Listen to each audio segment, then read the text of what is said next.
Bharata is desperate, he is restless. In the meanwhile, there is a sage Jabali. Very interesting turn of events. And this sage he is a Brahmana, and he comes in and looks at Sri Rama and tells him, Kaha kasya bandhuhu, kimapyam kasya kenachit, eko hi jayate jantuhu, ekaha eva vinashyati. Listen, Rama, there is only one birth and one death. Who is whose relation?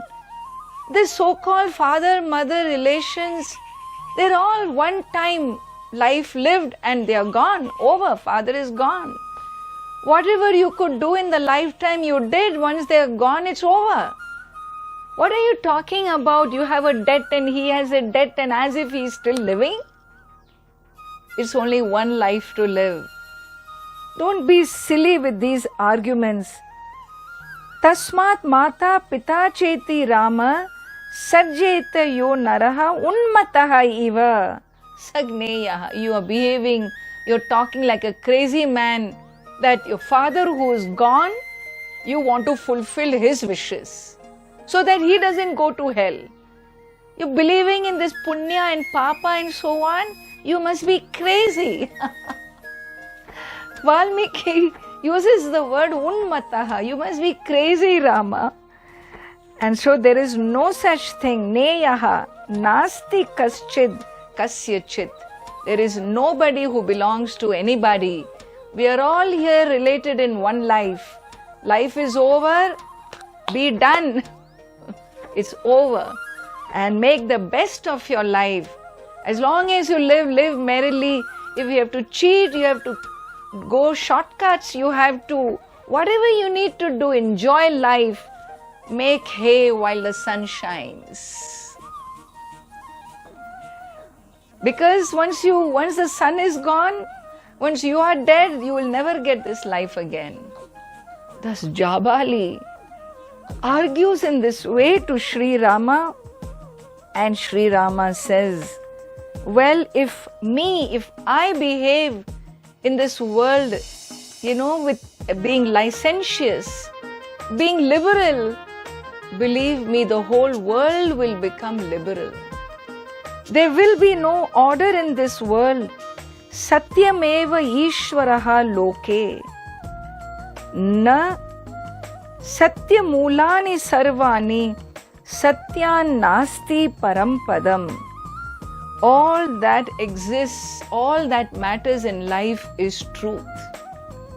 All that matters in life is living with your word spoken, word given. Sense pleasures don't make truth. To live in God's world, you need to do your own duties. What is expected of you, that is truth. You are a Nastika, you are an atheist, Jabali. I don't listen to atheists. I live by truth. Then Jabali tells him, I am not an atheist. I said all I said because only if I behave like an opponent, you would articulate the truth that you stand for. We are so proud of you, Sri Rama, that you are honoring this great truth, even if it means losing the kingdom. I am not an atheist. I am very much with you in your response. Well, this happens. Sage Vasishtha joins Jabali and says, yes, Jabali is right. And listen, that argument was meant for you to speak, Sri Rama. But listen, I am your teacher. I am your guru. Listen to your guru. And I say, what? Well, I say, come back to the kingdom. Vasishtha also tells him, come back to the kingdom, because from the beginning of time, Vivaswan to Manu to Ikshvaku to the first ruler of Ayodhya and all your ancestors, Rama, you are the 34th generation. all of them, the oldest son was the king, and that is your dharma, and therefore come back, let us crown you. And Sri Rama says, no. You may be my guru, but my promise is given to my parents. My father is my first guru. I will listen to the promise I have given. I will honor when I have said yes. I cannot listen to you. Bharata is desperate. Jabali's argument failed. Sage Vashishta's argument has failed. Bharata takes a new strategy. Look at this. What is his new strategy? His strategy is he spreads this kusha grass, and he, without food, without water, he takes an oath that I will live here, I will block Sri Rama's further entry into this forest until he returns. I will not drink or eat. This is called Satyagraha. Gandhiji learned Satyagraha from Bharata, understand? Without eating, without sleeping, without drinking, I will have my way. And this Hatha, Bharata sits there, and Sri Rama looks at him and says, what is wrong with you? What wrong have I done for you to put such a pressure on me? Get up. Don't do this, because a Kshatriya, a noble royal blood does not sit like that doing Satyagraha. That is the job of a Brahmana. You cannot do Satyagraha here. This is not correct, and therefore just listen to me, he says. Bharata is not going to listen to Sri Rama. He looks at the people of Ayodhya. Hey, I brought you here for what? All of you are silent. Should you all not make a sound as a union and say something to Rama? We want him back. We want Rama back. We want Rama back.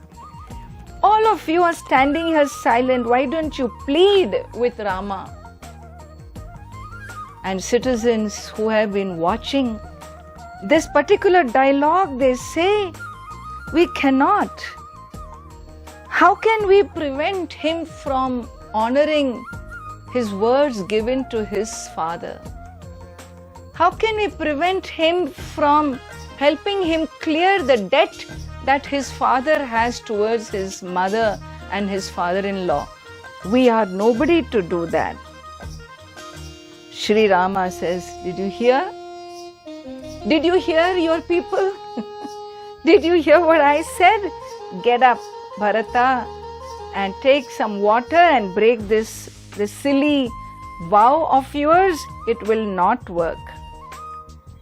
Now Bharata is really cornered and frustrated. So pressurized he is, and he just goes eloquent. He says, I never asked for this kingdom. I never wanted it, neither I pressurized my mother. I never can approve of your 14 years of your exile. It is very wrong to put all this on me. And if he tells the citizens of Ayodhya, if Sri Rama stays in Ayodhya, in the forest for 14 years, I will also stay in the forest for 14 years along with him. I have decided to stay with him. Sri Rama says, you cannot nullify father's words. That's not your dharma, Bharata. Then he says, okay, let me then go to the forest for you, and you go to the city for me. Let us exchange. Let me become your proxy. You become my proxy. We'll just switch roles, but you go back to the kingdom.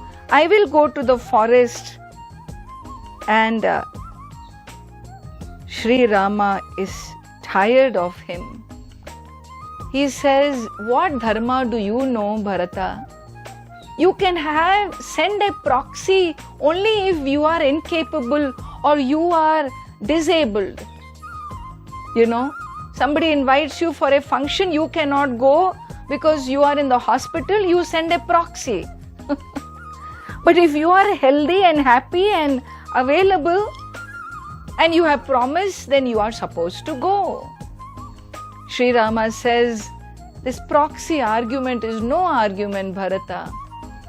I am healthy and fine to complete my 14 years of exile. It will not work. Now all the rishis have gathered, all the celestial beings have gathered to listen to these arguments between dharma and dharma. Who is going to win? Both are equally, giving back to each other. Who is going to win? And the rishis and Gandharvas all tell that we do not wish, O Bharata, if you respect your father, then accept the words of Sri Rama. Accept the words of Sri Rama because we do not wish Rama to have a debt, a karmic debt. If Rama has a debt towards his father, remember, father will also not be relieved of his debt to his mother and father-in-law. Don't stop him. That is not right. Sri Rama is relieved. The consensus of the celestial beings is for Sri Rama's decision. But Bharata has come there ready to consecrate him, in the kingdom, and therefore he says, I cannot protect your kingdom. You are the king, you were born king, you will be the king, you are the king, and we can wait for you, but accept the kingdom because you alone can be the king of Ayodhya. Bharata takes these padukas.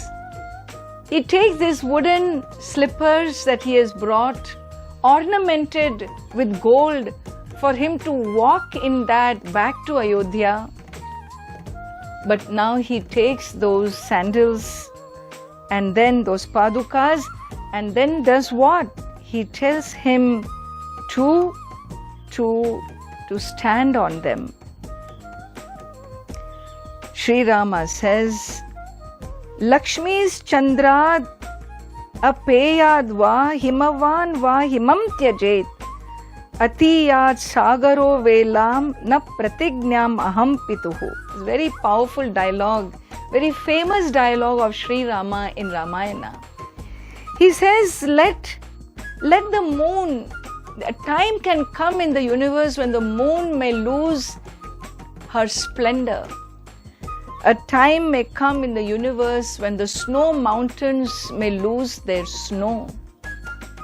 A time may come in the universe which is very, very rare. It's not possible, but a time could come when the ocean will cross its boundaries. Ocean never crosses its boundaries, but a time could come. But na pratignyam aham pituhu. But the pledge I gave to my father, I would never violate. And so he says, whether it happened because of kama or lobha or greed or desire, whatever you want to say, but my decision is final. And so Bharata tells him, please stand on these feet. I will go back and protect the kingdom till you come back. But the ruler of this kingdom will be your paduka. And therefore, na aichet pituhu adeshat rajyam. I am not desirous of this kingdom, but paduke asya rajyaya nyasam dattva punaf punaha nivartayamasa. Bharata made him stand on that paduka took those sandals on his head, walked around his brother 3 times and said, well, it is these sandals of yours that will rule the kingdom, not Bharata. I will protect it for you till you return and slip into them. And so, with these words, Nivartayamasa, as Bharata got ready to leave, he gives him a warning, he gives his brother a warning. He says, I will be there, not in Ayodhya, I will live in Nandigrama. I will also live as a hermit like you, on water and fruits and roots. I will stay on the outskirts of Ayodhya. The Padukas will be on the throne and they will rule the kingdom because they are yours. But understand one thing. At the end of 14 years, on the last day by dusk, if you do not return, you will not see your brother. I will self-immolate if you do not come back after 14 years. And with this powerful, painful, harsh decision, when Sri Rama hears this, he really hugs him, holds him, he embraces him, and he says, Tatha iti cha pratignyaya. He says, Tatha iti, tatheti, so be it, O brother, so be it. But he tells him one more statement, Mataram raksha kaikeyi. Please don't neglect your mother. Protect her, take care of her. She has been through a lot. She should not grieve. Ma rosham kuru tam prati. Don't be annoyed with her. Don't be angry with her. Look after her. Maya cha sitaya cha. So he says, hey, yes, Bharata agrees to look after Kaikeyi.